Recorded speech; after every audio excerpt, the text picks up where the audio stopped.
Avant de commencer cet épisode, laissez-moi vous poser une question. Vous faites quoi pendant que vous écoutez votre podcast ?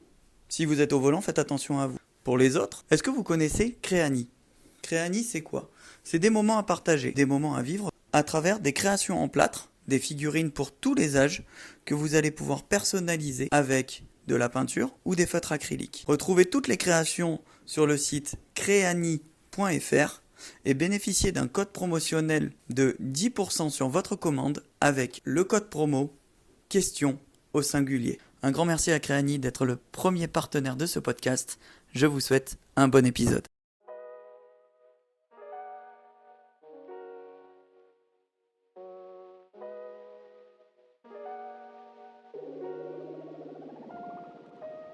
Bonjour et bienvenue dans La Génération en question, le podcast qui vous présente qui sont les jeunes qui feront le monde de demain. Le but de ce podcast est simplement de donner la parole à la génération Z à travers différentes questions, plus ou moins classiques, mais surtout plus ou moins bizarres, pour mieux comprendre leur philosophie, leurs envies, mais également leurs rêves et leurs doutes. Et moi, c'est Laurent. Contrairement à ce que mes cordes vocales pourraient vous faire croire, je ne suis pas de la génération Z. Au contraire, la quarantaine commence à me regarder du coin de l'œil. Je suis un éternel enfant. Et c'est pour ça que je me trouve plutôt qualifié pour leur donner la parole, sans le moindre jugement. Et donc aujourd'hui, je reçois Ryan.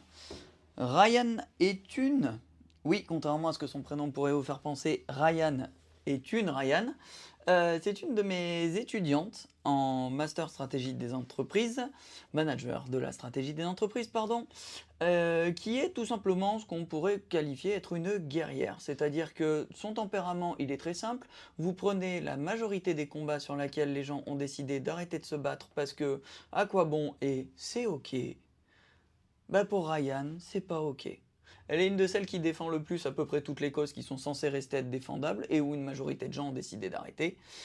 Ce qui est pour le meilleur et pour le pire du fait que c'est ce qui lui donne un comportement extrêmement intense, qui fait sa personnalité, et c'est aussi pour ça que je voulais vous la présenter. Donc Ryan, la question avec laquelle je commence à chaque fois, dans quoi est-ce que tu bosses pas ? Donc c'est quoi ton boulot, c'est quoi l'activité qui te prend suffisamment de temps, d'énergie, de mental, etc. qu'on pourrait limite apparenter ça à un boulot. Salut déjà pour commencer. Je suis partagée, hein, encore une fois je vais dans tous les sens. Je suis partagée entre mes petites activités à la maison, qui sont littéralement une palette d'activités parce que je ne me concentre jamais que sur une chose. Mais en vrai, mon deuxième boulot pas payé, si tu veux savoir, je pense que c'est d'essayer d'aider les autres. Mais attention, je sais pas aider les autres en mode c'est parce que je suis une super personne et que je suis Gandhi, c'est que c'est un peu maladif dans le sens où je crois que ça m'aide à pas m'occuper de moi. Bon, c'est à peu près tout le temps comme ça. Donc c'est un peu ce boulot où je me dis dans ma vie, punaise, si j'étais payée pour, je crois que je serais déjà riche. Ça s'appelle être psy, tu as jamais pensé ? Voilà. Non mais à deux doigts de demander 50 balles à chaque fois pour les séances. Ouais, tu vas voir, à la fin du podcast, ça ressemble à ça. Mais hein, est-ce qu'un psy, il va déménager ses potes, nettoyer un appart, donner son écharpe dehors pas sûr, hein. Voilà, tu vois, je pense que ça dépasse. Je crois qu'on est plus sur du gardiennage. Ouais, ok. En fait, t'es sur une espèce de femme à tout faire. Exactement. Mais non pas le faire uniquement sur du matériel, Et il y a souvent aussi de quand on me demande l'émotionnel. pas. Surtout. Surtout. Alors non, ça arrive quand même que je file un coup de main quand on me demande, mais c'est souvent quand on me demande pas. Ok. Genre tendre un cendrier à un bout de cigarette qui, je sens, va craquer, ou tu as des trucs à la con comme ça, jusqu'à proposer des choses vraiment engageantes, genre accompagner quelqu'un à un rendez-vous important alors que je l'ai rencontré la veille, des trucs comme ça. Ok, trop cool. Et ta palette de petites activités ? Et bien ça, c'est un peu mon côté artistique que j'ai développé étant gamine, depuis que je dois avoir 7-8 ans. Et oui, c'est le moment où je vous fais une petite parenthèse pour vous dire qu'en fait, Ryan, elle est à moitié tricheuse. Dans le sens où la Gen Z, elle est vraiment tout au bout du haut de ses 26 ans et demi, on va dire. 27 et demi. Ah merde, 27 et demi. Ouais, T'es à ça de pas être dans la DA du podcast. Hein. Ouais. Non, en vrai, Ouais, c'est cool. Mais je pense que j'aurais eu la personnalité quand même d'y être de toute façon. Ouais, On est aurait fait d'accord. une exception, tu sais. Ouais. On aurait mis l'âge entre parenthèses et le vrai âge mental que Oui, j'ai moi maintenant, aujourd'hui. je suis pas franchement un millennials non plus. Hein. Et ben voilà, ça marche. Et donc du coup, tes Et petites du coup, activités mes arty. petites activités que je développe depuis que je suis gamine, ça a commencé par la peinture, le dessin, ce genre de choses. Après, avec mon entourage, j'ai commencé à m'intéresser à la musique. Et au fur et à mesure des années, j'ai commencé à vouloir toucher à tout. Donc aujourd'hui, je fais littéralement de l'enregistrement de ma voix, j'écris des textes. Il y a même des fois où je me dis que ça pourrait être d'une musique. Je fais de la peinture, du tatouage maintenant. Je me suis lancée dans la soudure, je fais des bijoux. Des fois, je chope des petits coquillages sur la plage. Et puis d'un coup, je me chauffe, je fais une vidéo et je fais un collier avec. Tu n'as plus le droit de dire que je suis hyper actif. Alors, Tu as perdu ce droit. je suis littéralement, indéniablement. Je pense que j'ai pas besoin de payer 250 balles pour qu'on fasse le test. Je pense Tellement cher. que je suis hyper active et j'ai un putain de trouble de la concentration. Ok, Sans dire le terme parce qu'on n'est pas dans la hype, mais. ok. Voilà.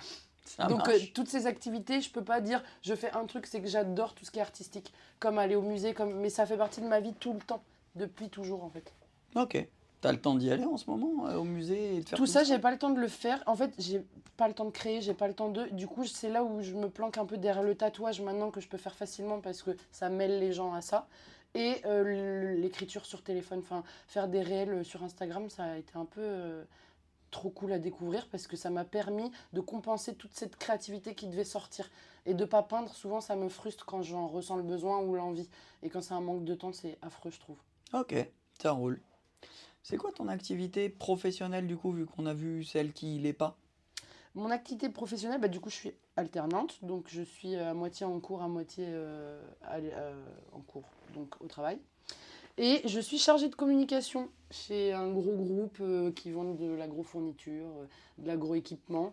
Et c'est marrant parce que je viens de Jardiland, où je me suis spécialisée dans les plantes d'intérieur, où ça m'a permis de me rapprocher un peu de mon côté nature et forêt, et je peux aller me balader, voir des insectes et kiffer. Et à maintenant me spécialiser dans le phytosanitaire, dans les campagnes ciblées pour des clients qui Pour sont dans le buter les professionnel. insectes en question qui te C'est faisaient affreux, m'en kiffer. parle pas. Me lance pas là-dessus, parce que je suis pas d'accord avec tout. Mais Je vous ai dit, c'est une guerrière. globalement j'ai appris énormément sur des sujets, on peut dire peut-être niche, très spécialisés en fait, qui visent en plus un milieu professionnel qui est vachement impacté aujourd'hui. Donc c'est davantage pour ça que ça me dégoûte. Ok, je peux comprendre. Est-ce que tu comprends le conflit générationnel qu'il y a maintenant? Donne-moi un peu plus de détails dans Le ce fait que comment bah, tu- vous êtes bande de jeunes, vous êtes tous des branleurs à qui on peut rien dire, sinon vous allez démissionner du jour au lendemain, que vous avez aucune capacité de travail, que vous savez pas vous concentrer, qu'une fois qu'on vous enlève ChatGPT, vous êtes pas foutu de réfléchir, que vous êtes des infidèles chroniques, que ce soit au niveau de l'entreprise ou au niveau de vos relations personnelles, que vous consommez tout et que vous êtes et que vous ne souhaitez posséder rien. Je continue ou t'as à peu Non. près l'idée? En fait, c'est marrant parce que je vais pas du tout répondre comme tu l'attends. Oh, bah, j'attends rien. C'est moi, hein, c'est tout moi. Moi, je ne le vois pas comme les gens peuvent le voir, ou en tout cas comme tu l'as énoncé, parce que je trouve pas que ce soit un conflit générationnel. Mhm. Je pense plutôt que, tu vois, le principe de trouver toujours l'herbe verte ailleurs, plus verte ailleurs, Ouais. d'avoir envie de cheveux bouclés quand tu as des cheveux lisses et machin, et ben, je trouve que c'est pareil pour les âges. Et parce que j'ai eu tous les âges et que souvent j'ai eu des maturités différentes par rapport à l'âge qu'on me donnait, je me suis rendu compte que le jeune dans le conflit dans lequel il est de je me sens pas légitime parce que les adultes me font pas me sentir légitime, l'adulte le ressent à plein de moments dans sa vie aussi. Quand tu as 20 ans, t'es pas assez vieux pour comprendre des trucs et tu es encore trop gamin et en même temps tu es égoïste et tout ce que tu veux. Quand tu as 25 ans, ben en fait tu es entre les deux, tu plus très jeune, mais t'es pas quand même légitime d'ouvrir ta gueule, t'as pas 30 ans encore, t'as pas de crédibilité. Et en fait, j'ai l'impression que tous les âges ne sont... On n'a jamais de légitimité à avoir l'âge qu'on a, en fait. Et si tu veux la suite, hein, quand tu as quasi 40 ans, tu commences à avoir de la légitimité pour les gens qui sont plus vieux et tu commences à la perdre du côté des jeunes parce que tu commences déjà à être un petit vieux. Et moi, la question que je me pose, c'est est-ce que c'est les adultes qui ont trop mis une pression sur les enfants ça fait des générations hein, qu'on critique les plus jeunes en disant Mhm. qu'ils en Depuis branlent. toujours. Voilà. Parce que c'est un peu le moyen de décharger sa frustration et de justifier des fois des comportements un peu virulents, un peu énervés, un peu désagréables, un peu parce que tu as le travail, parce que tu es occupé, parce que tu as Non, moi je pense tes juste enfants, que parce c'est que les t'es gens ci. se mentent.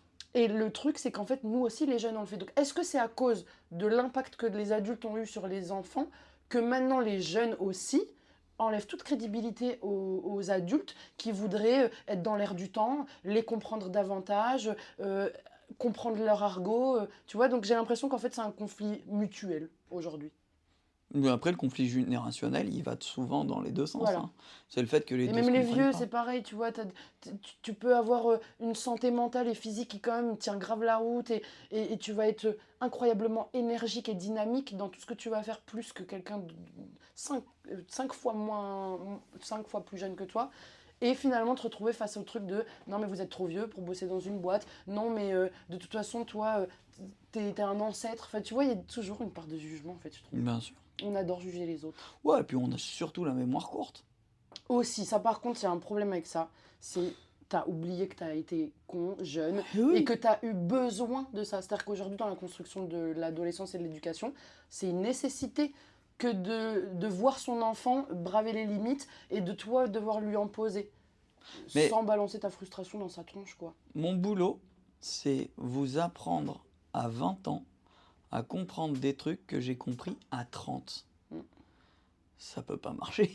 Parce qu'en fait, il faut avoir la trentaine pour comprendre le truc comme il est censé être compris. Soyons pas hypocrites, ça m'est déjà arrivé plus d'une fois, alors que j'ai que 28 ans, de dire à des plus jeunes, tu comprendras plus tard, ou j'ai pas ton âge. C'est horrible. C'est horrible, mais sur le moment, c'était ta seule arme.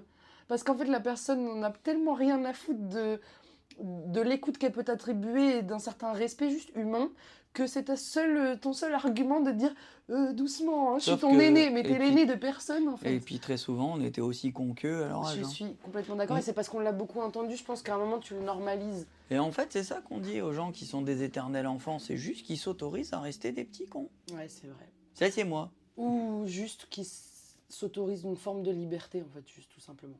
Parce Moi que pour moi, devenir adulte, c'est se contraindre sur des choses avec lesquelles tu n'es même pas d'accord toi-même. Ou Bonne vie. du coup, te contraindre pour contraindre les autres. Et donc, du coup, tu crois que ta génération, et du coup, la Y, pas la Y, la Z complet, hein, tu penses qu'elle est vue comment? À mon avis, Et tu sais ça quoi, je dépend vais changer d'à la travers question. quels yeux, en fait. Ouais, je vais changer la question. Tu penses que la génération Z est vue comment par les alphas? Les alphas, c'est les plus vieux. C'est les plus jeunes, ceux C'est- qui arrivent, qui sont en train de passer C'est leur... les alphas qu'on les appelle. Ouais, alors imagine que ceux d'après, on va les appeler les... Les bêtas. Ouais, les Non, pauvres. Non, tu plaisantes. J'espère tellement que non. Alors, attends, parce que si on les appelle les alphas, là, dans une génération... moi, je parle même pas de génération et d'âge, je pense que c'est des périodes. Oui, C'est Bah, des époques. c'est la définition C'est des d'une époques. génération. Aujourd'hui, c'est pas les jeunes qui s'abrutissent avec les téléphones, avec le fait qu'ils lisent pas de bouquins, avec tout ça. C'est qu'un adulte, quand bien même il a grandi avec des bouquins, des bibliothèques et sans téléphone, aujourd'hui est le premier des plus gros abrutis à scroller et à se perdre dans tous les écrans. C'est une question d'époque, c'est pas une question de génération. Donc selon toi, les petits tout qui sont en train de passer, qui viennent de rentrer au lycée, là, Comment ils nous voient, nous? comment ils vous voient les 18, 28? Parce qu'on est influencé par les termes, par les... C'est de nouvelles C'est cases marrant, dans je te lesquelles... pose la question. mais attends. Comment tu me réponds? Parce que. C'est là où je vais Ah. en venir. C'est parce que on a de nouvelles cases. Et du coup, les jeunes vont chercher à nous mettre dans des cases de tu t'es déjà dépassé, oh le boomer. Alors que, je veux dire, j'entends boomer depuis que j'ai 25 ans. C'est pas parce que j'ai 28 ans que j'approche la trentaine, ce que je pourrais comprendre de loin. Mais on a quand même ce truc de jugement, de genre, on est dépassé pour eux. En tout cas, si tu ne fais pas assez illusion comme toi, comme moi, avec les bons termes, t'intéresser et tout, ouais, t'es dépassé très vite, quoi. Et quand t'entends, bon après c'est des influenceurs, donc ça vaut ce que ça vaut en termes de street cred et de représentativité, mais quand t'entends les minots qui disent mais comment t'as fait pour passer ton bac sans l'IA? Alors ça m'a fait peur, je suis tombée sur cette vidéo.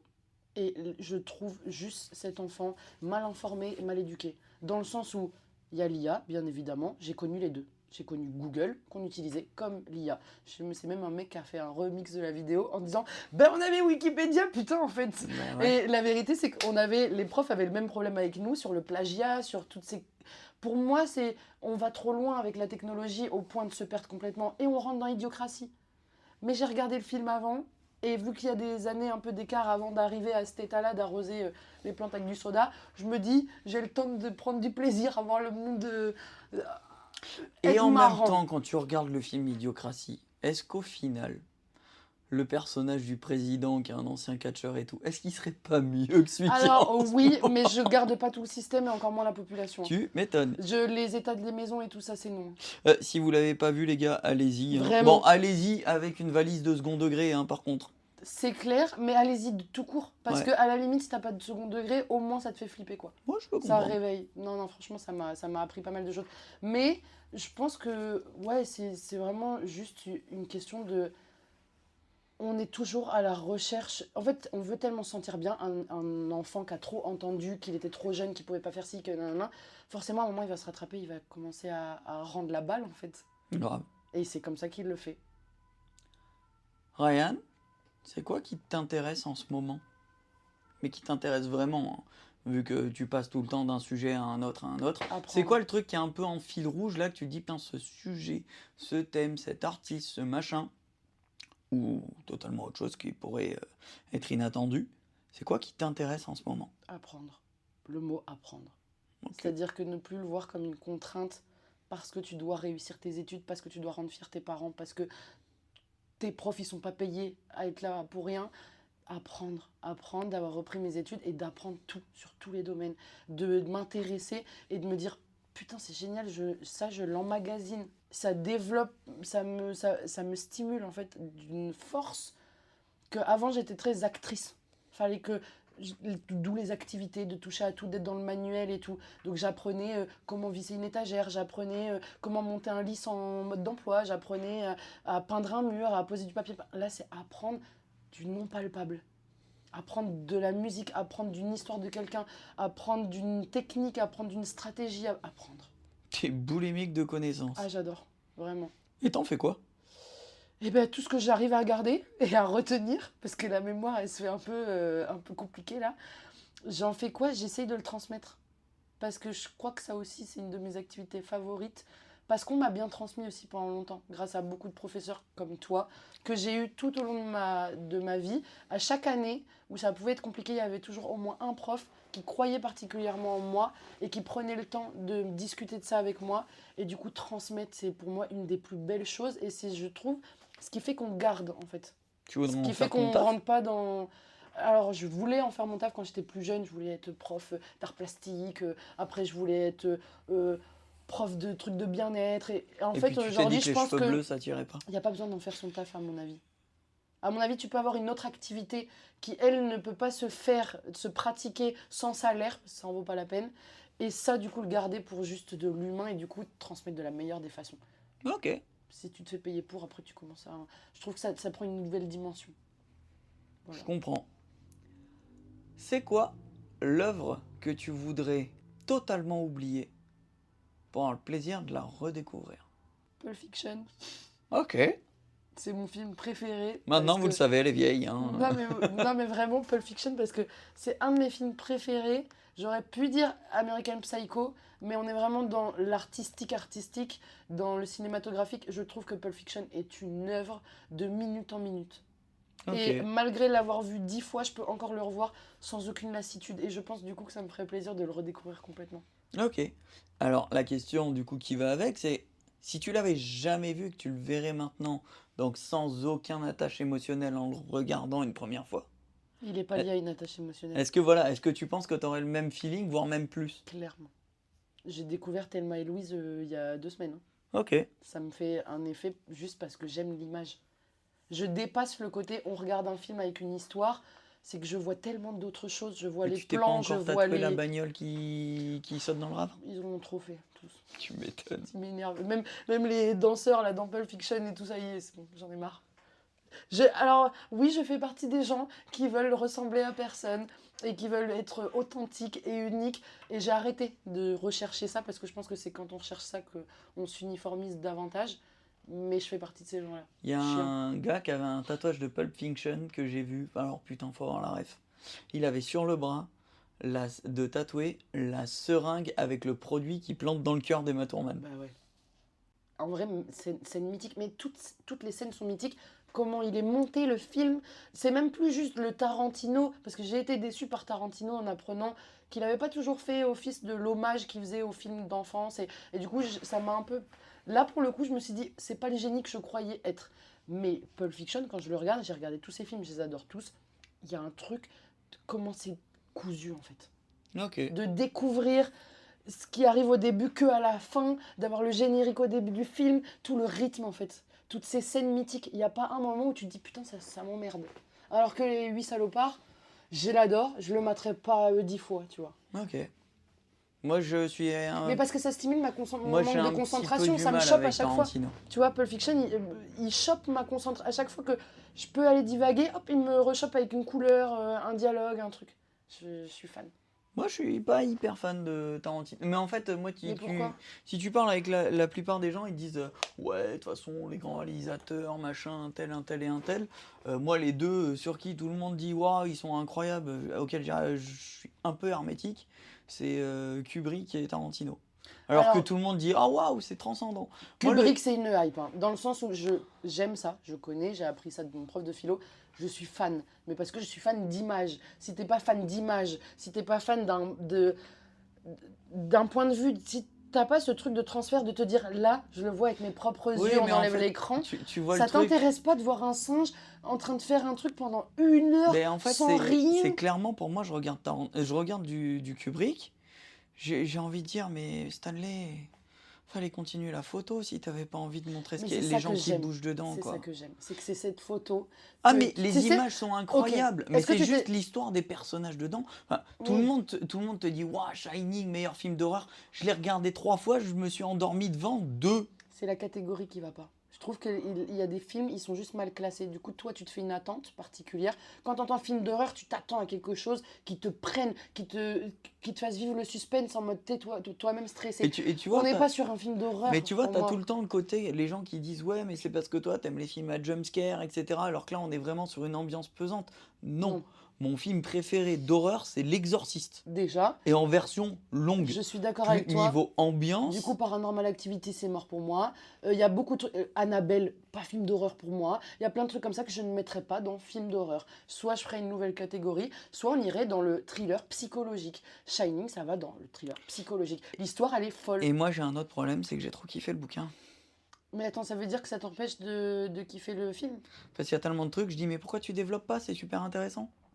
Ouais, mais après le film c'est un peu la contrainte. Et en fait le problème c'est que c'est que le film c'est vous êtes censé comprendre par rapport à comment j'ai fait le plan, le montage, le machin. Et en fait c'est un peu le problème que j'ai avec tous ceux qui sont à fond Kubrick à dire oui mais tu te rends compte quand il rentre dans l'Overlook, le bureau qui va là en fonction de ce qu'on voit quand on voit le plan et tout. Ce bureau il peut pas être là donc du coup ça veut dire que gros c'est un film, ça veut dire qu'il y a des contraintes techniques. Le décor est faux, le bureau est faux, et on l'a fait comme ça parce que c'était plus simple de faire le travelling dans ce sens-là. Ok, ouais, mais toi t'es trop pragmatique en fait pour apprécier ça. Ça t'emmerde trop. Il n'y a pas assez d'informations, de choses. Et en plus, moi je suis extrêmement casse-couille en ciné, c'est que je regarde les faux raccords. Oui. Et quand je regarde un Kubrick, j'en vois plein et je me dis. Il doit forcément être volontaire, mais le sens au-dessus, il me passe à 10 000. Parce que si c'est autant un psychopathe du contrôle que ce que tout le monde dit, ça veut dire que chaque faux raccord a un sens. Après, moi, c'est parce que j'ai touché à la photo, à la peinture, au dessin, et j'ai vu beaucoup d'artistes, j'ai étudié l'histoire de l'art, et je me suis rendu compte que la vision de l'artiste, tu peux ne pas la comprendre, tu peux ne pas apprécier, elle n'était pas là pour ça à la base. Les Kubrick font partie des gens qui n'ont pas fait du cinéma à la Netflix pour gagner de l'argent sur du cinéma. Non, de la photo ça t'est déjà arrivé de mater une photo et de rester fixé dessus. Alors qu'il n'y a pas grand chose. Une petite fille, un arbre, noir et blanc, du vide. Et Et t'es là et ça te happe, tu vois, ça te happe tellement que tu ne comptes même plus les minutes que tu passes Bien à sûr. regarder. Et ben ça me fait l'effet quand je mate un Kubrick, c'est que c'est consciemment une vidéo, c'est consciemment filmé, mais ça me fait l'effet d'être face à une photo que je peux plus lâcher. Du coup, je tiens le coup. Il y a un film que Daft Punk a fait. Mhm. Ce film de Daft Punk fait l'effet de Kubrick à beaucoup de gens. Ok. C'est-à-dire, il se passe quoi? Il se passe rien, c'est bizarre, c'est long. Mais moi, tu peux me mettre Mais- un film entier sans le dialogue. Il faut le bon moment, attention. Je fais pas ça avant de me coucher, en mangeant. Ouais, C'est pas bien mon sûr. moment réconfort. C'est en après-midi, à la place de faire autre chose. C'est une activité. Si Ouais. je devais aller au musée, je regarderais En un fait, film de Kubrick. t'es pas passif quand tu regardes un film Non. de Kubrick. Je suis Mais tu passionnée vois, par l'image. le truc le qui est, moindre qui est petit mouvement. incroyable, c'est que, alors, ne vous énervez pas, s'il vous plaît, dans les commentaires quand j'aurai fini ma phrase. Kubrick, j'y arrive pas. Mais par contre, moi du Gaspard Noé, j'ai tout regardé. C'est dans le même esprit? T'as jamais vu des films de Gaspard Non. Noé? C'est mieux pour ta santé mentale. Continue. Ok. Si on va en conseiller un qui est le moins pire, Enter the Void. Ça me dit un truc, ça. Le film est filmé en plan séquence, enfin en faux plan séquence, tu te doutes bien, du point de vue d'un mec qui se fait tuer et au fur et à mesure, en fait, on voit le point de vue de son fantôme dans les rues de Tokyo. Ouais, incroyable. Il traverse les plafonds, etc., etc. Et en fait, il cherche en gros, se réincarner. Mais du coup, Donc c'est il pas les cherche mêmes un types de bébé films. qui va être comment dire, conçu Ok. pour en fait entrer dedans. Ah, mais incroyable. Et En plus, ça va dans l'histoire de la réincarnation. ouais, alors c'est du par contre c'est du Noé, hein. Donc Noé c'est très très sombre, très dark. Son film le plus connu c'est Irréversible. Les amis, si vous voulez regarder des films de Noé, accrochez-vous. Et Irréversible, ne le regardez pas si vous êtes un public sensible. Ok. Irréversible est le film le plus connu de Gaspard Noé. Quand il a été projeté à Cannes, les gens sont sortis, certains se sont évanouis. Et il y en a qui ont chopé la presse en disant « Noé, si on t'attrape, on va te défoncer Attends, parce que c'est le sujet traité ou c'est l'image? Les deux. Ok, le sujet traité, je veux bien l'entendre. C'est pour ça que je conseille à tout le monde de regarder Incendie, que tu n'as pas regardé Oui. encore, j'en suis sûre. Et alors qu'il est dans l'ordi, ça Qui- y est, c'est bon. Te retourne les tripes, mais par rapport au sujet traité. Sur Irréversible, le film se joue à l'envers. Ok. Tu commences par la fin. En fait, imagine, tu vois un livre comme tu vois les chapitres d'un livre. Ouais. Donc du coup, tu vois pas le film avec les gens qui marchent à l'envers, hein, tu te doutes bien. Et en fait, tu remontes. Donc en fait, Ah, mais ça, j'adore, moi. oui, tu comprends non, mais qu'après. le thème est horrible. Il y a une scène que vit Monica Bellucci dans le film. Son mari n'a pas pu la toucher pendant presque 6 mois après la scène, tellement que c'était intense. Et elle est en plan fixe, plan séquence. Mais c'est que les gens n'ont pas les épaules. C'est pas parce que c'est quelqu'un de problématique. C'est comment il a tourné ça. C'est comment il a tourné ça. Et est-ce que ça reste artistique et intéressant? Est-ce que quand tu ressors de cette expérience, tu comprends la démarche et le Alors, regard qu'a voulu poser l'artiste dessus? moi, Parce que si c'est non, oui, alors non, ça vaut pas le oui, coup. tu comprends. C'est Tu pour ça comprends. parce que je voulais comparer à la mouche. En fait, Est-ce que c'est- ça te retourne comme le... Non. C'est pas que C'est visuel. juste extrêmement nihiliste. Et c'est réaliste, j'imagine. Oui. Du coup, tu te projettes.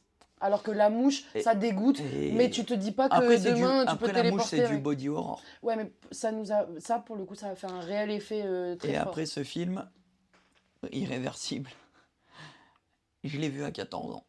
Ah, waouh. Je l'aurais jamais dû. Ça t'a traumatisé? Ouais, j'ai été pas bien pendant un certain temps, ouais. Je le reverrai jamais. On n'en parle pas assez, ça, des jeunes qui regardent des films beaucoup trop tôt pour eux.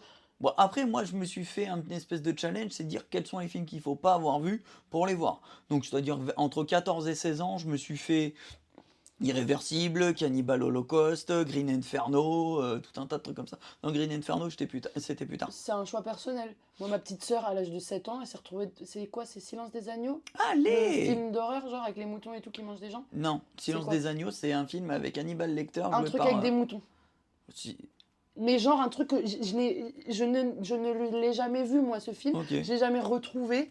Elle s'est retrouvée à 7 balais, à regarder parce que, je sais pas, quelqu'un l'a mis ou à mater un film où des moutons se mettent à manger des gens Allez! de façon très réaliste, en mode zombie, mais avec un animal. Et tu vois, je veux dire, ça, on en reparle aujourd'hui. Je suis sûre qu'il y a une petite forme de trauma qui est arrivée quelque Mais part, c'est tu évident. vois. Mais c'est évident. Mais oui. Pour en revenir à Tarantino, je comprends totalement ce que les gens y kiffent. Mm.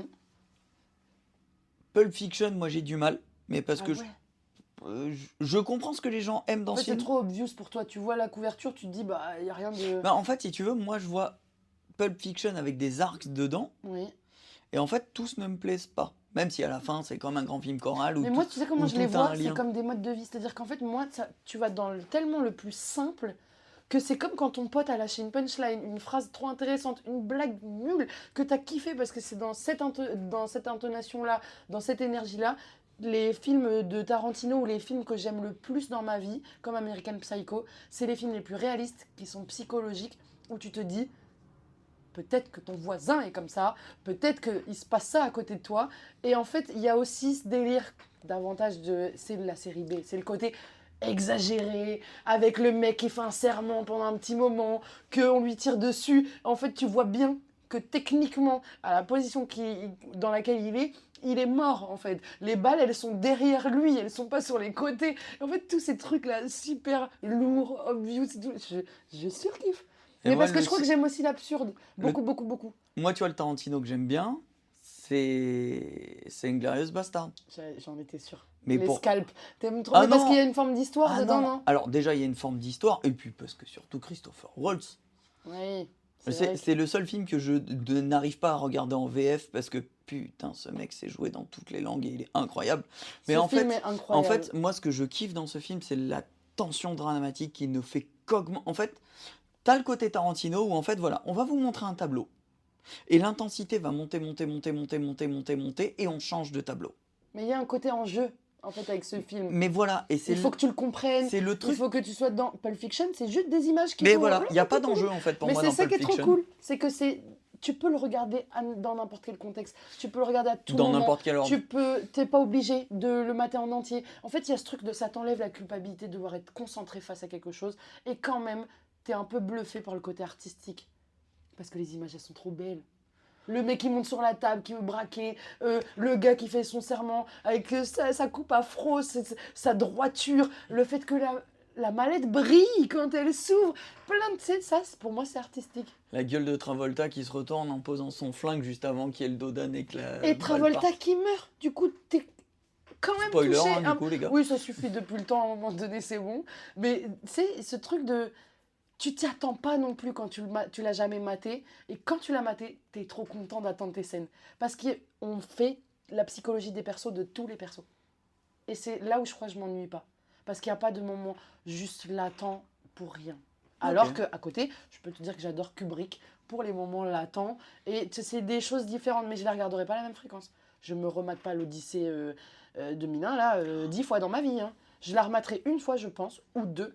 Et je me préserve là le temps de gagner un peu plus en maturité pour le remater vraiment avec de beaux yeux. Comme la première fois que je l'ai vu. Ok. C'est quoi la réussite pour toi? Oh là, pareil, étaye parce que sinon je risque de partir. Bah, démerde-toi. C'est quoi la réussite pour moi comme ça? Ouais. De but en blanc. Alors, en fait c'est chiant parce que je suis toujours partagée entre la définition que les gens en ont et moi comment je l'aperçois. C'est pour ça que la fin de la question, c'est pour toi.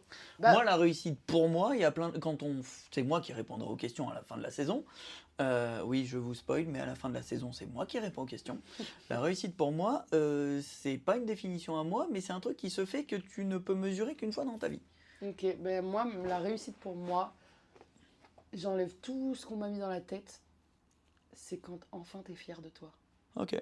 Que tu ne cherches plus à rendre fier quelqu'un d'autre. Ce qui est légitime. De Faire vouloir les rendre choses pour fier toi, tes donc. parents, ton prof, ton patron, ton copain, ta copine, tes amis, toi.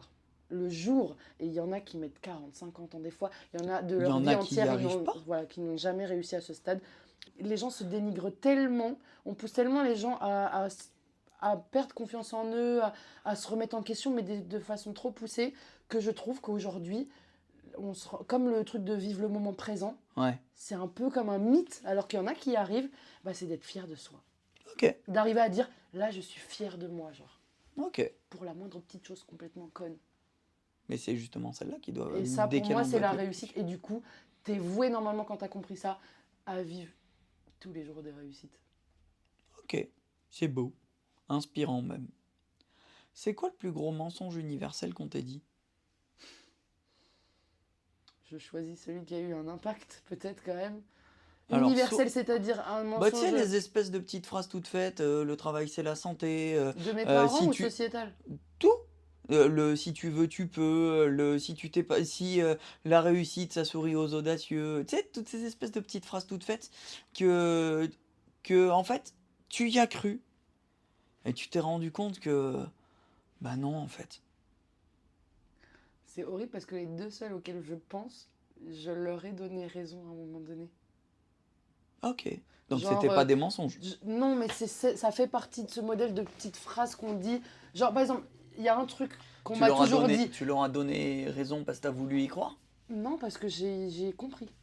Donc En c'est fait, pas un j'ai mensonge. compris que ces petites phrases-là, elles s'appliquent pas comme on l'entend. Par exemple, l'argent ne fait pas le bonheur. Ça, c'est le genre de phrase que j'aurais pu te dire là. Et dire, bah non, en fait, c'est de la connerie. Mais c'est pas ça. C'est juste que l'argent ne fait pas le bonheur si tu nais avec, que tu ne connais que ça, que du coup, ne peut Ça pas ne changer ta compense vie. rien. Voilà. Si tu as grandi dans la misère, que tu n'as pas eu d'argent et que tu sais que là, la seule chose qui te manque, c'est pouvoir développer tes projets, investir dans des trucs, bah ouais, l'argent, il fait le bonheur en vrai. Mais il fait pas le bonheur de celui qui en a sans surprise, sans réussite, sans travail, sans effort, sans tout ce que tu veux. C'est comme la phrase de tout est une question de perception. Ça peut paraître con, mais c'est la phrase la plus vraie que j'ai entendue de ma vie. Ceux qui sont positifs, c'est parce qu'ils se concentrent sur le positif. Ceux qui sont que aigris, qui se plaignent constamment, c'est parce qu'ils se concentrent que sur le négatif, tu vois. Et une autre phrase que ma mère m'a dit, elle, et que j'aurais pu trouver conne toute ma vie, c'est ne te mets pas avec quelqu'un par amour, choisis quelqu'un qui a une bonne situation. Je ne peux pas lui donner raison, mais ce qu'elle disait toujours après cette phrase, c'est parce que l'amour fait énormément souffrir. Et à chaque fois que je repense à cette phrase, en me disant, elle a vraiment essayé de me maquer avec quelqu'un de riche, tu vois, genre en mode, mais je rêve, c'est ça que ta mère t'a dit qu'à faire. Et après, je me dis, par contre, putain, elle avait raison sur la souffrance, merde. Mais en fait, je trouve que c'est pas un truc que tu mets de côté. Tu vis avec la souffrance de l'amour parce qu'il n'y a rien de plus beau que ça. Donc, c'est des phrases auxquelles j'ai fini par comprendre le sens et leur attribuer, moi, une autre définition un peu, tu vois. Est-ce que c'est pas ça les phrases de vérité générale? C'est que vu que c'est une vérité générale, chacun met la sienne derrière. Mais il faut mettre sa nuance. Ouais. Il y a des gens qui sont juste réfractaires et qui sont dans le rejet de ces phrases et d'autres qui vivent avec comme mantra, tu vois, comme... c'est plus une devise, c'est presque une religion, c'est un texte, tu vois. Un mantra. Donc ouais, voilà. C'est un mode de vie. C'est ça. Et ça, j'ai du mal un peu avec ça. T'as envie de quoi plus tard? J'ai envie de pouvoir avoir un plus gros impact bénéfique sur la vie de gens. En fait, je veux enfin que ma vie ait un sens. Oui, parce que j'estime que pour l'instant, ma vie n'a pas de sens. C'est à droite ou à gauche? Non, en fait, j'ai tellement une clairvoyance sur le monde dans lequel on vit, la souffrance des gens, ma place, la naissance, le droit, tout ça, que c'est horrible à dire. Je trouve que si t'as pas un vrai objectif qui t'anime et qui te tient dans le temps, comme attendre ta retraite pour certains, c'est ok. Bah en fait, tu as du mal à trouver de la... Du carburant à souffrance? Non, de la volonté de continuer ou du sens au fait de rester là, d'être là en fait. Si en plus tu fais partie des gens qui en veulent à tes parents de les avoir mis au monde, qui en veulent au monde que ça se passe de cette manière et qu'on n'ait pas le choix, bah ouais, en fait, trouver un sens à ma vie, c'est quand même vachement important pour pouvoir me dire, ok, je suis contente de vivre. Et ce qui me tient là, c'est mon projet de vie de vouloir ouvrir un orphelinat, d'aider les enfants et d'aider justement ces futurs adultes à pas être des trous du cul et à être de meilleurs adultes. Parce que je pense que ça commence quand t'es enfant. Mais c'est souvent ce qu'on néglige le plus parce qu'on n'a pas le temps. Parce qu'on les a fait pour les mauvaises raisons. Parce que c'est pas grave, on a le temps de se rattraper. Parce que là, ils ont pas compris ce qu'on a dit. Parce que, et ça m'énerve. Il y a aussi un autre point, c'est ou parce qu'on sait pas faire. On sait pas faire. Le problème, c'est quand tu sais pas faire, tu délègues à ceux qui savent faire ou tu admets que tu ne sais pas faire. Ceux qui, du coup, se forcent à croire qu'ils savent faire parce que c'est leur rôle, bah non, c'est là où tu en viens, je pense, à dépasser des limites et à traumatiser ton enfant un peu. Et en fait, étant une fille, enfant, qui a grandi avec des séquelles aujourd'hui que je découvre encore, je refuse de ne pas aider cette cause. De toutes les causes du monde entier, je veux aider celle-là parce qu'elle est à la base de tout. À la base de la haine, à la base de la colère, de la frustration, de tout. Et on enlève les sexes, on enlève les couleurs. ça vient de là, le problème des minorités, de la discrimination et du jugement en fait. C'est comment on a traité ces enfants. Ok, ok. Je te donne une clé. Merci. Elle ouvre toutes les portes du monde. Sauf qu'à chaque fois que tu auras ouvert la porte, elle t'amène à chaque fois au même endroit. Voilà la clé, voilà une porte, t'ouvres la porte, t'es où? C'est une cabane qui est à mon goût, à ma hauteur et qui est pas pleine d'humidité et d'insectes et de merde. Une cabane trop mignonne, Un au chalet? milieu. Oui, mais pas forcément modèle chalet, genre Ok, vraiment cabane qui a l'air ok. d'être faite avec des palettes et tout, mais mignonne, il y a de la couleur, tu vois, il y a des petits trucs qui se passent en fait, de la déco un peu partout, des têtes d'ail qui servent de fleurs. Oui, j'ai vu ça chez les parents d'un ami, ça m'a fait mourir de rire. Les petits bouquets de fleurs avec juste de l'ail en fait, c'était très drôle. Genre une cabane dans une forêt, mais une forêt de pins qui serait une forêt de plage. Qui serait pas une forêt en pleine terre et une forêt Une de plage. pinède près d'une Parce plage. que, ouais, mais les forêts sont mes endroits préférés. Mais depuis que j'ai découvert les forêts de plage, il y a un truc de quand tu sors et que tu découvres la mer, le vide, ça serait cet endroit. Ça Pourquoi? serait, ben parce qu'en fait, c'est le seul endroit où je pourrais, sans avoir l'impression que j'impacte quelqu'un ou de m'impacter moi parce que je culpabilise. Ok. C'est une safe place. Sauf que pendant longtemps, Quelle et saison? encore, ma safe place, c'est les toilettes. Pour Ah, te pas dire. cool. Parce que c'est le seul endroit où tu peux fermer et où vraiment, tu sais, t'es pas dans un salon où quelqu'un peut débarquer ou dehors où il y a une voiture qui peut passer. C'est les toilettes. C'est le seul endroit où j'ai une légitimité à avoir une clé sans paraître suspecte. Tu Tu vois ce que m'étonnes. je veux dire? Donc, ouais, ma cabane dans la forêt à la plage, quoi. Quelle saison? Quelle saison, c'est-à-dire? Bah, Ah, saison de. Ouais. On a tellement parlé Pas ciné que j'étais sur la saison de la 10. série? J'étais à la saison 10. Quelle saison? Printemps. Ok. Parce que c'est le moment où ça peut nous étonner comme il fait chaud. Et quand même, il peut arriver qu'il pleuve. En même temps, il y a les fleurs. C'est le moment où les fleurs débarquent, les papillons, les insectes, tout l'écosystème, il revient, tu vois. Et c'est, je pense, ma saison préf. Pourquoi tu veux ouvrir un orphelinat? Parce que j'ai fait partie des enfants qu'on a fait pour les mauvaises raisons. Et je crache pas sur tout ce qui m'est arrivé quand j'étais jeune et tout ce que mes parents ont entrepris. Mais je fais partie des enfants à qui on a fait croire que la vie était conditionnée parce que tu grandis dans une religion, parce que tu as grandi dans telle famille, parce que tu as grandi en tant que fille. Et en fait, je me suis tellement détachée de tout ça très jeune. J'ai fait un rejet de tout ça très vite, que j'ai développé ma conscience très tôt et que je me dis qu'il y a des enfants qui n'auront pas peut-être cette possibilité, qui n'ont pas eu les ressources que j'ai eues, les gens aussi qui sont autour de moi. Et je vois beaucoup d'adolescents rentrer dans des trucs dans lesquels ils ne peuvent pas ressortir ou difficilement, devenir parents trop tôt par la contrainte, se droguer, s'alcooliser, chercher un moyen de s'échapper. Si tu cherches un moyen de t'échapper, c'est parce qu'il y a un truc dans ton passé qui te hante, je trouve. Et Pourquoi tu veux le faire? je veux le faire parce que justement, j'aurais voulu. En fait, je trouve que c'est important. Il y a des gens qui ont eu des rôles dans ce monde, ok? Et je fais partie des gens qui ont les chevilles assez grosses pour me dire que celui qui est devenu président, celui qui est devenu icône, celui qui est devenu un symbole de telle cause, il est bienvenu de quelque part. Alors, si tu as un président dans le genre enfant Non, mais à qui il a manqué de l'amour, eux, ils sont souvent en tête de liste. Mais tu sais, ça paraît être fou comme place. Moi, aujourd'hui, avec les présidents qui tweetent et qui font du mix et qui racontent n'importe quoi, mais il y a cette espèce de posture de comment ce mec a réussi à devenir ça. Comme quand t'es roi, c'est de Pourquoi famille. t'as envie Tu peux pas. d'impacter le monde? J'ai envie d'impacter le monde parce que sinon, je trouve que ma vie, elle sert à rien.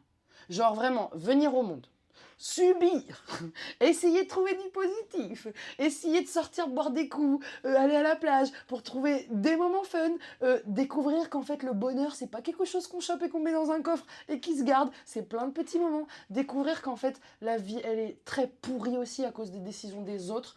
Vraiment, je trouve qu'il n'y a aucune raison d'être sur cette putain de planète avec le grand sourire dans les conditions dans lesquelles on vit en fait. Parce qu'on n'est pas libre de le faire correctement et aussi parce que la paix dans le monde n'est pas démocratisable étant donné qu'elle n'est pas rentable. À partir de là, je trouve que le monde dans lequel on vit me dégoûte quand même pas mal. Il y a quand même beaucoup de bons, mais la balance par rapport à l'impact que ça a, le mauvais, je trouve, a beaucoup trop d'impact en fait. Donc, ton but du jeu, c'est de compenser le mauvais. C'est pas de compenser, c'est au moins d'avoir un rôle important, d'aider certaines personnes. Faire ton maximum Ça dedans. fait que je me concentre sur ça et que j'accepte l'idée que je peux pas aider tout le monde.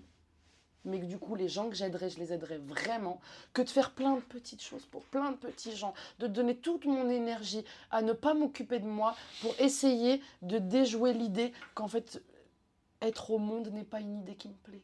Ça peut paraître triste pour des gens, c'est purement réfléchi, objectif dans ma tête. Je suis très heureuse de vivre, je n'ai pas envie de mourir, j'adore la vie, je suis la première à... On m'appelait Ryan la banane, pas pour rien. J'adore transmettre le sourire, la joie, et je suis fun, tu vois. Mais ma conscience m'amène à penser, si je dois être complètement honnête, que la vie ne vaut pas la peine d'être vécue, à moins que tu aies la conscience d'un animal ou un insecte avec un rôle. Et parce que les animaux et les insectes ont un rôle, plus ou moins, un truc un peu prédéfini, qui les guide, on manque de ça aujourd'hui, et je suis pas très fan des religions et de tout ça.